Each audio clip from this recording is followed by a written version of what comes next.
Welcome back mga ka-TV. Ang video na tatalakayin natin ngayon ay ang Blue Lock Chapter 3 hanggang 5 at kung bago ka lang sa channel ko ay huwag kalimutan mag-like, follow o subscribe at i-click ang notification bell para ma-notify ka sa susunod na video. Isinasagawa ng Team Z ang kanilang regimen na kinabibilangan ng mga takbuhan at talon.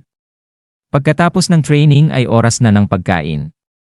Ang ibang mga manlalaro ay natutulog na pero si Isagi ay hindi makatulog dahil sa kaba. Nagpasya siyang mag-ensayo at doon niya nakasalubong si Bachira. Nagdesisyon silang maglaro ng one-on-one. Tinanong ni Isagi si Bachira kung bakit siya ang pinasahan ng bola nito sa laro na maaaring magtanggal kay Kira.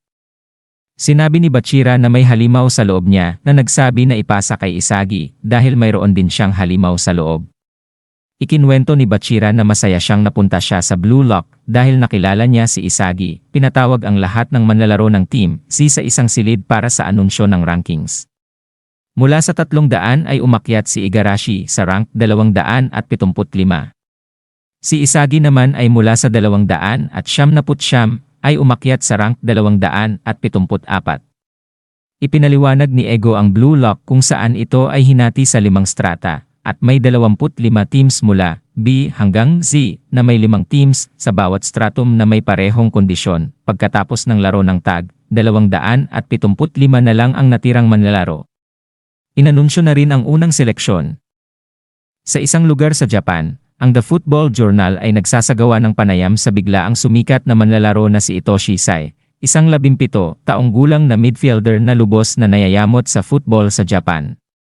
Bagaman wala siyang interes sa football sa Japan, may pwesto na siya sa Japan national team at sinasabing hindi ito mahalaga para sa kanya. Nagbigay si Sai ng matapang na pahayag at agad na umalis sa panayam. Napag-alamang bumalik lamang si Sai sa Japan upang i-renew ang kanyang pasaporte, ngunit habang papaalis siya ng gusali, napadaan siya sa isang press conference para sa Blue Lock.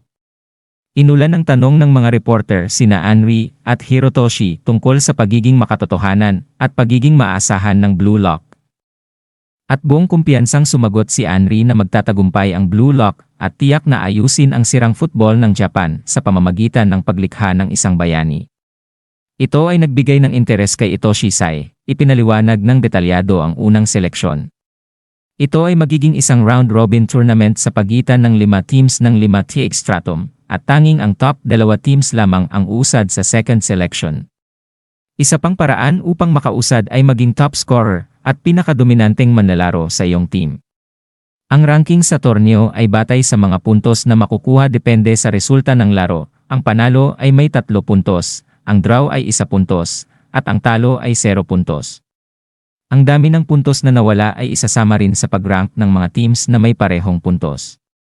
Napatigil ang Team Z sa pagkaalam na kailangan nilang maglaro bilang isang koponan upang makausad at nagsimula silang magdebate kung sino ang maglalaro sa anong posisyon. Sa conference hall, pinag-uusapan ni Anri ang kasaysayan ng Japanese football at kung paano umunlad ang Japan at nakalapit sa World Cup, ngunit laging kinukulang. Sa pamamagitan ng Blue Lock, ang pangarap na maging pinakamahusay sa mundo ay muling nabuhay. Isang bayani ang kailangang ipanganak at sila ang mangunguna sa Japan sa tagumpay. Ang bayani na iyon ay ipapanganak mula sa Blue Lock, isang pasilidad na puno ng mga taong nais maging pinakamahusay. Sa sandaling iyon, sinabi ni Itoshi Sai sa kanyang manager na kanselahin lahat ng kanyang plano dahil gusto niyang makita kung anong klaseng manlalaro ang maaaring malikha ng Blue Lock. Naglaro ang Team Z ng bato, papel, gunting upang malaman kung sino ang makakapili ng kanilang nais na posisyon. Nanalo si Isagi at piniling maging forward. Pagkatapos nito, lumabas si Ego sa TV screen at muling ipinaliwanag ang unang seleksyon, isang round-robin tournament sa pagitan ng 5 teams, kung saan tanging ang top 2 teams lamang ang uusad sa Blue Lock. Isa pang paraan upang makasurvive ay maging top scorer ng iyong team sa pagtatapos ng seleksyon. Matapos ibigay ang impormasyong ito, sinabi ni Ego na magsisimula ang unang laban, Team X vs Team Z ng torneo sa loob ng 2 oras. Bago ang laro, tinalakay ng Team Z ang kanilang estratehiya at kung paano nila ipopondo ang kanilang laro kay Isagi, kahit na hindi sila sigurado kung maasahan nila siya. Sa kabila ng kanilang pag-aalinlangan, pinatatag nila ang kanilang loob at lumabas sa field upang harapin ang kanilang mga kalaban, Team X vs Team Z, ang laro ay tatagal ng 90 minuto na may pahinga sa kalagitnaan. Nagsimula ang laro na nasa pag-aari ni Bachira ang bola. Si Isagi, bilang forward, ay nahihirapan na maka-breakthrough sa depensa ng Team X, habang iniisip niya ang isang estratehiya upang makalusot. Kinuha ng kanyang kakampi na si Reichi ang bola mula sa kanya. Sumunod naman si Kunigami.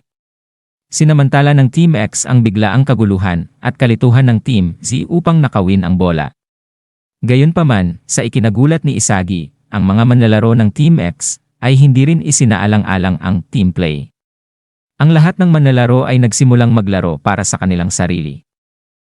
Sa pagkakita ng makasariling estilo ng laro ng mga manlalaro, sinabi ni Isagi na ang larong ito ay hindi football. Ang mga manlalaro ay nagsimulang maging mas pisikal laban sa kanilang mga kalaban at pati na rin sa kanilang mga kakampi. Sa kabila ng kaguluhan, may isang nakalusot. Si Baro, na may hawak ng bola, ay humarap kay Isagi. Si Baro ay mula sa Team X, at may ranggong 250 each. Nagtapos ang kabanata sa pagsasabi ni Isagi na kailangan niyang pigilan si Baro mula sa pagpasa upang maiwasan ang pagkatalo. At diyan nagtatapos ang Blue Lock Chapter 3-5.